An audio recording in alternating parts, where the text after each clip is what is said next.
어제가 3월 첫 번째 날이었던 3월 1일입니다. 3월 1일은 잘 아시는 것처럼 1919년에 일어났던 3.1 운동을 기념하는 날이지요. 그래서 일제 치하에 있었던 우리나라가 자주국임을 전국에 선포하면서 일제에 항거했던 날입니다. 우리 잘 아시는 것처럼 1910년에 우리나라가 일본에게 나라를 빼앗겼습니다. 여러분들 몇 가지는 기억했으면 좋겠는데 1884년에 알렌 선교사, 언더우드 선교사, 두 선교사가 우리나라에 처음 발을 딛어서 복음의 씨앗이 뿌려지기 시작했다라고 하는 것하고 1910년에 우리가 일본에게 안타깝게 나라를 빼앗겼다는 얘기를 좀 기억했으면 좋겠습니다. 그리고 1945년에 우리가 해방을 받았고 그 다음에 1950년에 정말 다시는 일어나서는 안 될 남북의 비극적인 전쟁 6.25가 터졌다는 것 정도는 좀 아셨으면 좋겠다 하는 생각이 듭니다. 3.1 운동을 일으키게 된 것은 뭐냐면 일본이 우리나라를 빼앗았을 때 뭐라고 했냐면 조선을 보니까 너무 못 살더라고요. 조선은 참 미개하더라고요. 근데 우리는 일본은 잘 사는 선진국이기 때문에 우리가 갖고 있는 좋은 문화를 함께 나눠서 함께 선진국으로 갔으면 좋겠습니다. 라고 하는 그런 그럴싸한 명분을 내세우게 됩니다. 근데 그도 그럴 것이 뭐냐면 직접 우리나라를 쳐들어와서 우리나라와 많이 싸움도 했지요.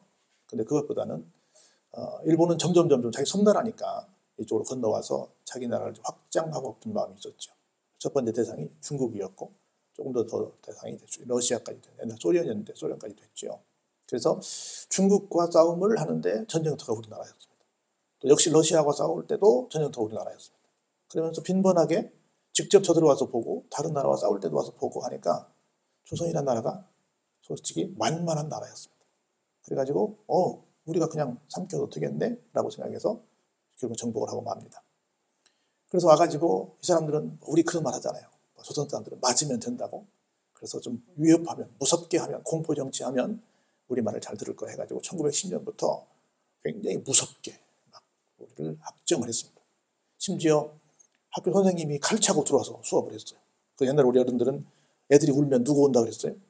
순사 온다 그랬잖아요. 그 정도로 무섭게 막 했어요. 한 9년 그렇게 했어요. 그랬더니 사람들이 더 이상 못 견디고 우리 이렇게는 못 산다고 들고 일어났어요. 그래가지고 1919년에 봉기가 일어난 겁니다. 그래서 한 10년부터 20년까지 해보니까 무섭게 하니까 잘 안 되거든요. 그래서 살짝 바꿉니다. 20년대는 30년까지는 계속 문화 정치를 합니다. 이렇게 살살 달려가면서 해요. 그러다가 마지막에 또 전쟁을 또 크게 일으키죠. 그래서 처음에는 우리는 미개한 사람들이기 때문에 우리를 전쟁터도 안 내보내고 우리를 사람은 잘 안 건드렸어요. 근데 마지막 전쟁을 하니까 막 모든 게 부족해지잖아요.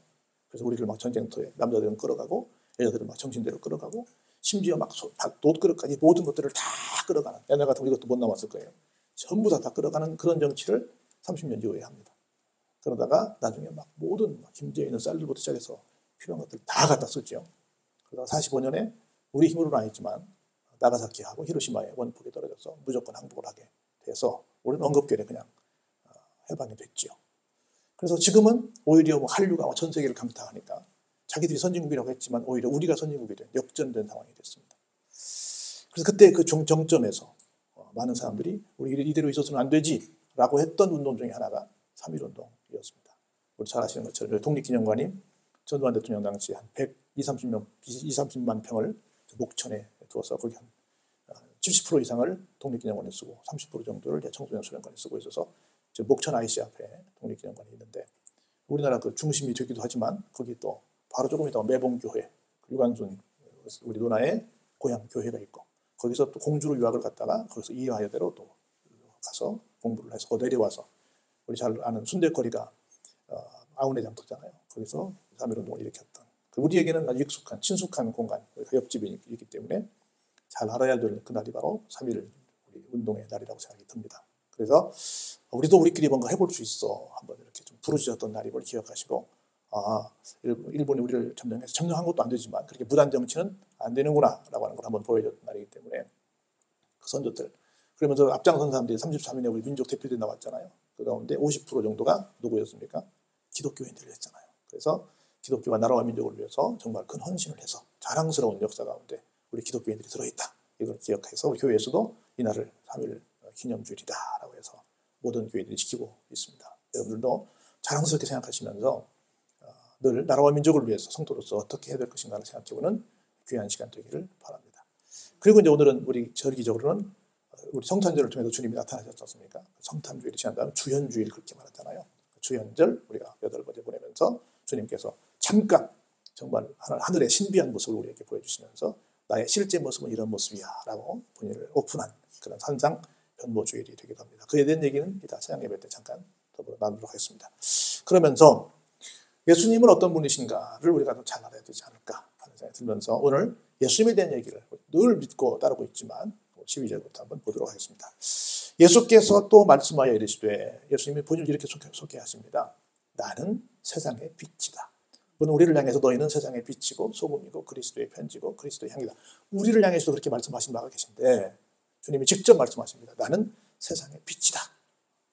빛이라는 게 뭐예요? 우리가 1910년에 나라를 빼앗기고 1945년에 나라를 찾잖아요. 그날을 45년 8월 15일을 뭐라 그래요? 우리가 광복절이라고 하잖아요. 또 해방일이라고도 하고 광복. 광은 빛광자예요. 복은 다시 한다. 다시. 우리 복사한다잖아요. 다시 빛을 찾은 날이란 말이 광복절이에요. 다시 빛을 찾은 날을 어떤 축제로 즐기는 날이 광복절입니다. 광복이라는 뜻이 그런 뜻이에요. 빛이야. 우리가 나라를 빼앗겼을 때는 빛을 잃어버린 거야. 근데 나라를 찾으니까 다시 빛을 찾은 거야. 빛을 다시 찾아서 우리가 그때 어떤 노래를 불러요? 다시 만져보자 바닷물도 춤을 춘다. 흙을 다시 한번 만져보자는 거야. 지금까지 흙 안 만지고 살았어요? 흙 만지고 살았지. 근데 나라를 빼앗긴 상태의 흙과 그리고 내가 찾은 상태에서 흙은 느낌이 어떨까요? 다를 거 아니야. 다를 거 아니야. 흙 다시 만져보자. 그 노래가 흙 다시 만져보자 시작하잖아요. 그것처럼 빛이라고 하는 건 뭐예요? 정말 생명력을 가진 거예요. 생명. 우리는 그때는 살아있잖아요. 살아있는 게 아니죠. 생명력. 그리고 어디로 갈 것인가 갈 길을 환히 보여주는 역할을 빛이 하지요. 빛에 대한 설명은 무궁무진하죠. 빛은 정말 우리가 반드시 필요한 겁니다. 이 세상을 창조할 때 제일 먼저 뭐부터 창조했어요? 빛부터 창조해놓고 그 다음에 했잖아요. 빛은 모든 것의 시작이라고 말할 수 있고 모든 걸 할 수 있는 가능성을 연 첫 번째 단초가 빛이에요. 생명입니다. 여러분 모든 식물들 다 어떻게 자라요? 빛이 있어야 할 거 아니에요. 태양이 없으면 아무것도 못합니다. 거기에 물도 있어야 되고 물은 바람도 있어야 되지만 궁극적으로 빛이 없으면 안 됩니다. 빛이 없으면 막 인공적으로도 만들어서 막 쏘야 되는 거예요.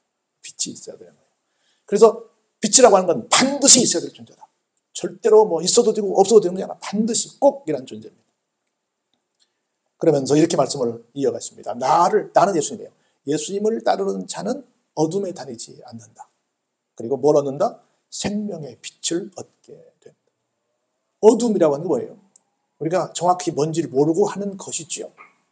그런데 예수님을 따르면 정확하게 보고하기 때문에 뭐가 뭔지를 알고 지낸다는 겁니다. 그러면서 그 결과는 뭡니까? 생명의 빛. 생명의 빛이 뭐예요? 영생이죠. 구원이죠. 이 말씀 속에 다 들었습니다. 우리가 신앙생활하는 모든 목적이 이 말씀 속에 다 들었습니다. 그래서 하나만 기억하시면 됩니다. 생명의 빛 되신 예수님을 따르는 게 신앙생활이다.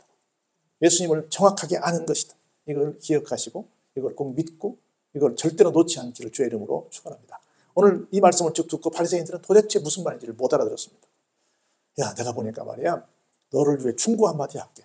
우리가 지금 증언 한마디 하려고 그러는데 그건 너를 위한 거야. 넌 누굽니까? 예수님이에요. 예수님 너를 위한 거야. 넌 말이야, 빨리 정신 차려. 네가 하는 말은 참되지 않아. 예수님을 비난하면서도 그들은 예수님을 뭐라고 얘기해요? 예수님을 위해서 한다고 말합니다. 잘 모르는 거죠. 그러면서 너 말은 절대로 말이 맞지 않아. 너희들 주장만 맞아. 이렇게 말을 합니다. 여기 바리새인들은 누구냐면 우리 너무 잘 알지만 여러 가지 설명을 다 약하고 한마디만 말하면 나만 거룩해. 나만 잘 믿어. 나만 온전히 신앙생활을 하고 있어. 라고 생각하는 사람들을 통칭할 때 바리새인이라고 해요. 그 사람들을 현대판 바리새인이라 이렇게 말을 합니다. 자기 주장만 옳다고 주장하는 옹고집쟁이를 가리켜서 바리새인이라고 말할 수 있어요. 이 당시에 말하는 게 아니라 지금도 마찬가지입니다. 우리 모두는 늘 제가 말씀을 드리지만 가장 중요한 게 뭐냐면 내 생각을 내려놓을 줄 아는 게 필요합니다. 내 생각보다 더 우선이 뭐예요? 예수님의 말씀이죠. 성경입니다. 성경이 내 생각보다 훨씬 더 우선해야 됩니다. 어떤 주장이 서로 엇갈릴 때 내가 뭔가 주장하고 싶을 때는 성도는 항상 이렇게 해야 됩니다. 내가 이렇게 지금 주장하고 있고 다른 사람에 대해서 말하고 있는데 이 상황에서 성경은 뭐라고 말씀하셨지를 바라봐야 됩니다. 그래서 성경을 보니까 내가 주장하고 있는 게 안 맞네. 성경이 내 의견과 다르네. 그러면 가서 즉시 사과해야 됩니다. 내가 이렇게 생각을 했는데, 내 경험에는 이것이 맞다고 생각했는데 내가 성경을 보니까 이게 아닙니다. 미안합니다. 내가 잘못 생각했습니다. 하고 즉시 내 생각을 내려놔야 되는데, 성경은 성경이고 내 생각은 내 생각이야 라고 말하면 그 사람이 누구라고요? 그 사람이 바리새파예요. 항상 우리는 어떤 걸 할 때마다 예수님은 뭐라고 말씀하셨지? 하나님 뭐라고 말씀하셨지? 라고 생각을 해야 됩니다. 내 생각에는, 우리 어떤 개그맨이 했던 것처럼 그건 네 생각이고, 절대 내 생각은 안 됩니다. 내가 현대판 바리새파인지 아닌지를 늘 봐야 돼요. 항상 그 누구라도 내려놔야 됩니다. 그 어떤, 옛날에 우리 어른들이 그래서 그걸 아신 거예요. 3살 먹은 어린애한테도 배울 것이 있다라고 하는 거예요. 절대로 내 생각이 맞지 않습니다. 시간이 갈수록, 나이가 들수록 문제가 뭐예요? 점점 나가 고착화된다는 거예요. 내가 더 말랑말랑해져야 될 필요성이 있습니다.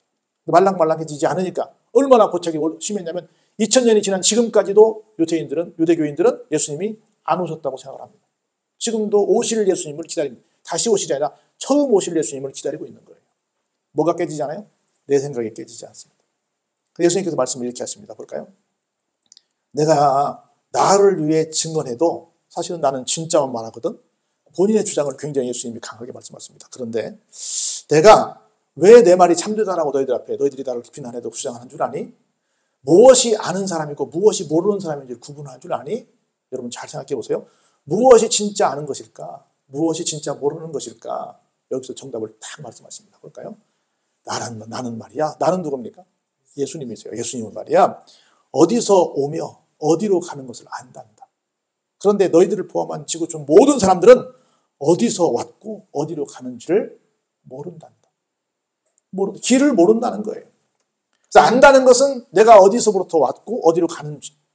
정확히 말씀드리면 이따가 나오겠지만 죄 속에서 왔다가 죄를 예수님을 통해서 청산하고 천국 가는 걸 아는 사람은 진짜 아는 사람이에요. 그런데 내가 죄 속에서 태어난지도 모르고 죄와 함께 더불어 살고 있는 것도 모르고 내가 어디로 가는지도 모르는 걸 뭐라고 말해? 모르는 사람이라고 부르는 거예요. 모르는 사람. 여러분들은 아십니까? 모르십니까? 우리가 아는 것은 이거예요. 우리가 알아야 될 것도 이겁니다. 그러면서 예수님께서 이렇게 말씀을 이어가십니다. 너희는 그런 걸 모르기 때문에 눈에 보이는 것만 그걸 뭐라고 말해요? 육체라고 말해요. 육체를 따라 판단하지만 나는 이런 건 판단할 것도 없다. 판단하지 않는다. 왜 다 아니까? 너희들은 모르는데 모르는 사람하고 수준 높은 분이 뭐 얘기를 하겠어요? 딱 보고 몇 마디 해보면 말이 안 통하면 그냥 말을 안 하죠. 그냥 뻔하니까 얘기를 안 하죠. 이미 답이 나왔으니까. 그러면서 이렇게 말씀하세요. 만일 내가 판단하여도 내 판단이 참되지만 예수님 말씀하세요. 내가 옳기 때문에 나는 알기 때문에 아는 사람이 판단하는 것이 맞지만 예수님 또 한번 겸손하게 말씀하십니다. 이는 내가 혼자 있는 것이 아니요 나를 보내신 하나님께서 나와 함께 계시기 때문이다. 함께 계시기 때문이다. 항상 예수님 말씀하십니다. 나 혼자 있지 않아. 누가 함께 계세요? 나를 보내신 하나님이 함께 계신다. 그러면 조금 이해가 안 되지만 이런 말씀을 이어가세요.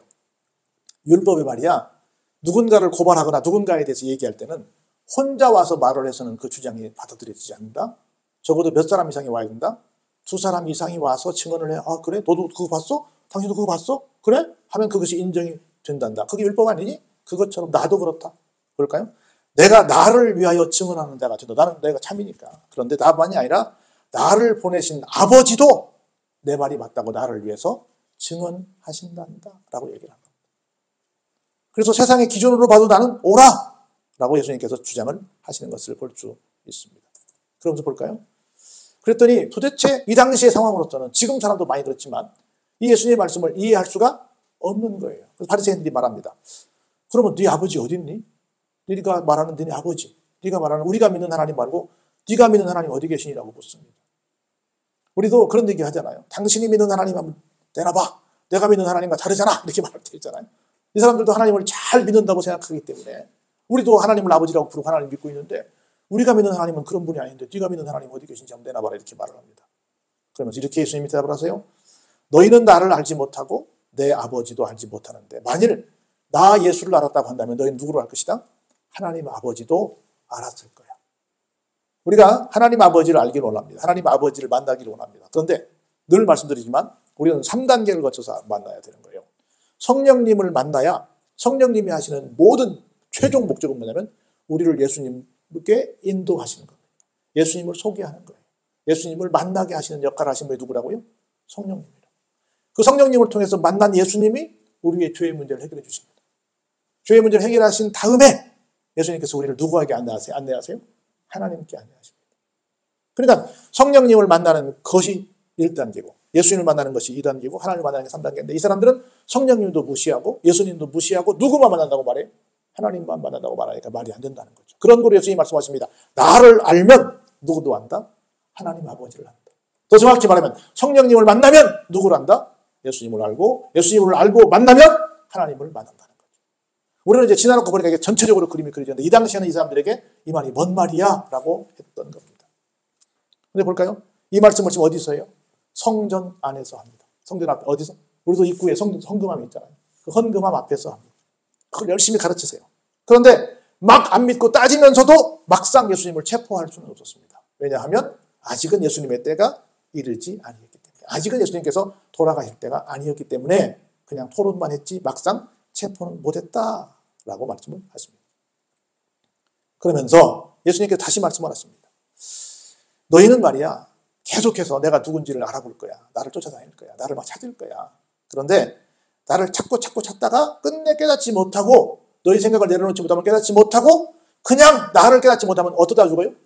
죄 가운데 있다가 죽는 거야. 그냥 죽을 거야. 그렇게 죽어버리면 나 있는 곳, 예수님이 계신 곳이 어디예요? 천국이죠. 천국에 못 온단다. 그러니까 내가 죽기 전에 빨리 내 말을 듣고 내 말을 깨달아라. 그래야 어디 갈 수 있다? 천국 갈 수 있다. 내가 가는 천국에서 같이 만날 수 있단다. 라고 말씀을 하시는 겁니다. 여러분, 그 무엇보다 급한 게, 중요한 게 뭐예요? 예수님을 아는 겁니다. 그랬더니 이 사람들이 또 이해를 못하고 이렇게 말합니다. 우리가 누군가를 따라가는 데 있어서 어딘들 못 따라갈 수 있나? 우리는 자유인인데 따라갈 수 있지. 근데 딱 한 군데 따라갈 수 없다고 한다면 어디를 못 따라간다? 누군가가 자살할 때 함께 자살하지 못하는 것. 그것 외에는 우리가 뭐 따라가지 못할 때가 어디 있겠어? 그럼 이 사람이 지금 자결하려고 하는 건가? 자결은 뭐예요? 자살이죠. 스스로 죽으려고 하는가? 우리가 못 따라갈 때가 있어. 어디든 갈 수 있지. 라고 생각하면서 못 알아들으니까 그럼 그 말은 이 양반이 스스로 극단적인 선택을 하겠다고 지금 우리한테 얘기하는 건가? 이렇게 생각을 하게 됩니다. 그랬더니 예수님께서 아무리 말을 해도 계속 세상의 말만 하니까 이렇게 답답해서 한 말씀 더 일러주십니다. 나는 말이야 이 세상에 속하지 않았고 어디에서 났다? 위에서 났단 말이야. 그런데 너희는 어디서 났다? 아래에서 났어. 땅에서 났어. 그래서 너희들은 내 말을 하늘의 이야기를 하기 때문에 절대로 못 알아듣는 거야. 너희는 이 세상에 속했고 나는 이 세상에 속하지 않았어. 라고 얘기합니다. 여러분 기억하시기 바랍니다. 이슬람 사람들은 여러분 생각할 때 이슬람교를 누가 만들었다고 생각하세요? 모하메드이 만들었다고 생각합니까? 그렇지 않아요. 이슬람 사람들은 어떻게 생각하냐면 하나님이 이 세상에 계세요.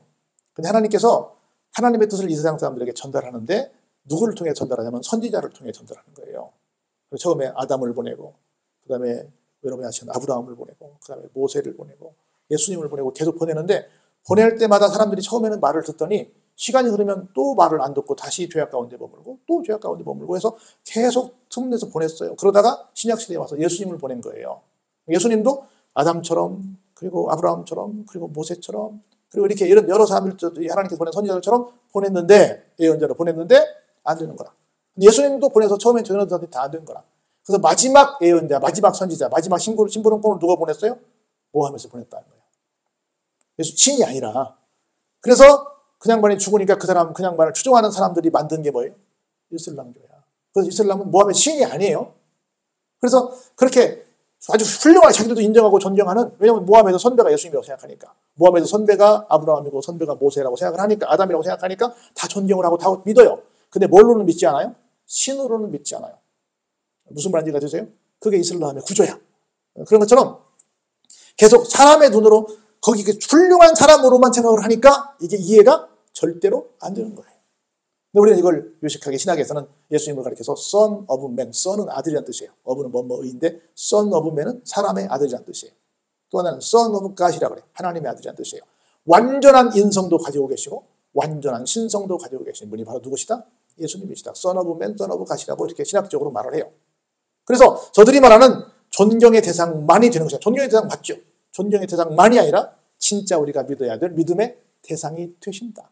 그런데 이 땅에 태어난 것으로만 국한된 사람들, 내 생각만 옳다고 주장하는 바리새파들은 그 말을 절대로 인정할 수가 없다는 거죠. 볼까요? 그러므로 내가 너희에게 말하는데 너희가 만일 죄 가운데서 죽으리라 하였노라. 너희가 만일 내가 그 정말 온전한 신이자 온전한 인간이니 나를 믿지 아니하면 어떻게 될 것이다? 그냥 죄 가운데 죽을 것이다. 여러분 기억하세요. 우리가 교회를 다니는 목적, 주님을 믿는 목적이 참 많습니다. 그런데 그 어느 것보다 가장 소중하고 시급한 것이 뭐냐? 앞서도 말씀드렸지만 우리가 죄 가운데 있다가 예수님 만나지 못하면 그냥 그 가운데 죽어서 지옥 간다는 거예요. 그래서 우리가 그 무엇보다 급하게 청산해야 될 일은 뭐다? 죄의 문제를 청산하는 거다. 근데 우리는 어느 순간부터 그냥 교회 다니면 그냥 뭐 이건 끝난 거고 나머지 그냥 필요한 것들 얻는 것이 더 중요하지 않을까라고 생각하는데 아닙니다. 철두철미하게 마지막까지 우리가 모든 걸 잃어버리는데도 주님 붙들고 가야 될 것이 뭐냐면 이 죄의 문제를 해결해야 되는 거예요. 우리가 임종을 앞둔 분들에게 얘기해요. 아무 얘기도 안 합니다. 오직 주님 붙드세요. 예수님 붙드세요. 주님 부르세요. 주님 나를 지금까지 인도하셨는데 나를 천국으로 인도해 주세요. 내 죄를 해결해 주시고 나를 천국 백성 삼아주세요. 이 기도만 계속 시킵니다. 그리고 그 기도만 계속 해주고 마지막 이 세상 떠나보냅니다. 그게 임종을 앞둔 분들을 향해 찾아가는 목사의 할 일이에요. 그때 가서 막 딸내미가 지금 미국에서 온대요. 지금 뭐 어디 있어요? 지금 통장 어딘가 빨리 얘기하세요. 이 얘기가 아닙니다. 마지막 순간에 어떻게 이분을 천국으로 가게 하는데 확신을 갖고 평안 가운데 가게 할 것인가가 제일 중요한 거예요. 그 얘기하는 거예요. 옆에서 계속 듣든지 안 듣든지 귀는 열려있다 그러니까 계속 그 얘기를 강조합니다. 찬송 틀어주고 계속해서 다른데 마지막 순간에 뭐가 더 중요하겠어요? 죄의 문제를 청산하고 천국 가는 것보다 더 중요한 게 어디겠어요? 그 얘기를 하는 겁니다. 그랬더니 다시 말합니다. 예수님을 향해서 당신 누구야? 예수께서 이렇게 말씀하십니다. 나는 처음부터 말했거든. 나는 이 얘기만 계속하고 있는 거야. 처음부터 했던 그 사람입니다. 처음부터 이 말을 했던 그 예수야 라고 다시 말씀하십니다. 여러분 우리 잘 아시는 것처럼 예수님도 처음 공생애 시작하시면서 하신 말씀, 세례 요한도 처음 공생애를 시작하면서 나와서 얘기했던 말씀 뭐예요? 회개하라 천국이 가까웠다. 처음부터 난 얘기했잖니. 우리 모두에게 제일 중요한 것이 뭐다? 처음부터 늘 예수님께서 말씀하셨던 것, 세례 요한이 그렇게 외쳤던 것처럼 우리에게 중요한 건 뭐다? 회개할 일이다. 죄를 청산할 일이다. 그래서 어디 갈 채비하는 것이다? 천국 갈 채비를 하는 것이다. 죄 많은 이 세상이 우리 세상이 아니라 천국이 우리 세상입니다. 할렐루야. 내가 너희에게 대하여 말하고 판단할 것이 많으나 나를 보내신 이가 참되시네. 내가 그에게 들은 그것을 세상에 말하노라. 이 말씀 너무너무 중요하다고 봅니다. 우리도 세상 사람들을 향해서 막 하고 싶은 얘기들이 얼마나 많겠어요. 이런 얘기 저런 얘기. 그런데 그리고 판단할 것도 많고 왜 우리는 보이는 것들이 많으니까. 그런데 다 유보하고 오직 뭐만 하겠다? 하나님께로부터 들은 것만 하겠다. 오직 뭐만 하겠다? 전도만 하겠다. 오직 예수 믿고 구원받으시오라고 하는 말만 하지 당신 뭐 이렇고 저렇고 그 사람을 판단하는 일을 하지 않겠다는 거예요. 우리도 이 세상 나아가서 다른 일을 할 것이 아니라 오직 뭐만 하자? 복음을 전하기만 하자. 뭐 당신이 어떻고 저떻고 할 게 없어. 우리 몫가지가 아닙니다. 우리 몫이 아니에요. 예수님께서도 난 안 하겠다. 오직 나는 지금은 시급한 이 일만 하겠다는 거예요. 그런데 그들은 뭐예요? 이것이 하나님 아버지를 가리켜서 하신 말씀인 줄을 깨닫지도 못했다는 겁니다. 예수님께서 말씀하십니다. 그럼 너희들은 날 못 깨닫지. 심지어 나랑 3년 동안 동거동락한 쟤들도 모르는데 알겠니? 이때는 알 거야 라고 예수님께서 정답을 말씀해 주십니다. 너희가 인자를 든 후에 인자, 예수님을 가리키는 거예요. 나를 들었다는 건 뭐예요? 십자가에 매달려 죽인다는 거죠. 나를 죽인 후에 예수님께 돌아가시고 난 다음에 막 온 천지가 흑암이 되고 막 난리 나지 않습니까? 지진이 일어나고 그 다음에 저분이 진짜 메시아셨구나라는 걸 알게 될 거라는 거예요. 또 내가 스스로 아무것도 하지 아니하고 오직 아버지께서 가르치신 대로 이런 것을 말하셨구나. 저분은 얼마든지 뭐 피할 수도 있고 뭐 하늘의 천군 전사를 동원해서 죽음을 면할 수도 있었고 다 할 수 있었는데 저분은 끝까지 하나님께서 가르치신 것만 하시다가 가신 분이시구나. 진짜 메시아셨구나라고 하는 걸 언제서야? 돌아가신 다음에야 알 거야. 이렇게 말씀을 하십니다. 그러면서 예수님은 이런 고백을 해요. 본인이 돌아가실 걸 말씀하시면서도 나를 보내신 이가 나와 함께 하신단다. 나는 항상 그런 거로 그 하나님께서 기뻐하시는 일만 행한단다. 그랬더니 하나님께서 어떻게 하신다고요? 같이 읽어볼까요? 나를 혼자 두지 아니하셨느니라. 아멘. 하나님께서 기뻐하시는 일만 행한다. 뭐예요? 판단하지 않고 오직 복음만 전한다는 거죠. 오직 예수 천당, 불신지옥만 전하신다는 거죠. 그랬더니 그제서야 상당히 많은 사람들이 믿게 되었다라고 말씀을 하십니다. 그러면서 오늘 결론입니다. 예수께서 이런 말씀을 하세요. 자기를 믿은 유대인들에게. 바리새인들은 아직도 안 믿습니다. 근데 그 말씀을 듣고 옆에 있는 사람들이 믿으니까 이렇게 말씀하세요. 너희가 내 말에 거하면 진짜 내 제자가 된다. 다른 것이 아니라 예수님께서 하신 이 말씀, 이 원론적인 말씀을 믿을 때 진짜 제자가 된다는 겁니다. 이때 비로소 뭘 깨닫게 돼요? 진리를 깨닫게 되죠. 예수님께서 진리가 되시니까. 진리 되신 예수님 아니에요? 그 진리 되신 예수님을 알면 진짜 뭘 얻어요? 진짜 자유를 얻죠. 진짜 자유를 얻습니다. 그래서 여러분 모두가 진짜 자유를 얻는 길은 예수님을 발견하는 거구나. 이걸 깨달으시기 바랍니다. 한 가지만 얘기하고 마칩니다. 제가 몇 번 얘기했던 것 같은데 우리는 범사에 때가 있다고 배웠지요. 최선의 때가 있습니다. 어떤 섬유회사에 작업실 벽에 이런 글귀가 써 있었어요. 만일 실이 엉클어져서 풀 수 없을 때는 즉시 현장 주임에게 도움을 요청하시오 라고 썼어요. 실이 엉클어져서 풀 수 없을 때는 즉시 항상 현장 주임이 현장에 있으니까 현장 주임에게 주임님 실 엉켰어요 라고 도움을 요청해달라고 써놨습니다. 그런데 새로 입사한 한 여직원이 일을 하다가 그만 실이 엉클어지고 말았습니다. 혼자서 열심히 풀어보려고 애를 썼습니다. 처음 오자마자부터 실수해가지고 내가 민폐 끼치면 안 되지, 내가 해봐야지 했는데 해보면 해볼수록 더 심하게 엉켜졌습니다. 주임이 찾아왔습니다. 어떻게 된 겁니까? 이렇게 엉켜가지고 제가 풀어보려고 그러는데 안 됐네요. 더 복잡해졌네요. 죄송합니다. 내가 말했잖아요. 제가 써놨잖아요. 엉키면 즉시 현장 주임을 풀어달라고. 아니요, 정책하려고 그랬죠. 안 됩니다. 방법이 있습니다. 전문가들의 손길이 필요합니다. 앞으로는 그러지 마세요. 시간 얼마나 많이 빼앗겠습니까? 하고 타이렸습니다. 우리가 살다 보면 내가 할 수 있을 것 같아요. 물론 어떠다가 할 수도 있겠죠. 근데 안 될 일이 더 많습니다. 내가 못할 일이 많습니다. 근데 어때요?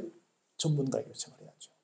특별히 인간의 죄의 문제는, 우리의 어떤 구원의 문제는 이 육체에 속한 우리의 한계를 못합니다. 그래서 우리는 이런 찬송을 부르죠. 천부여 의지 없어서 뭐하고 와요? 손 들고 옵니다. 하나님께 맡겨야 됩니다. 예수님께 맡겨야 됩니다. 성령님께 도움을 요청해야 됩니다. 그래서 내가 할 수 없어요. 내 고집, 내 배움, 내 어떤 경력, 내 이력을 가지고 뭘 해보려고 하지 마시고 예수님께 돌아오셔서 죄 가운데 있다가 지옥 가지 마시고 죄의 문제를 청산하시고 천국 가신 여러분 되시길 주의 이름으로 축원합니다.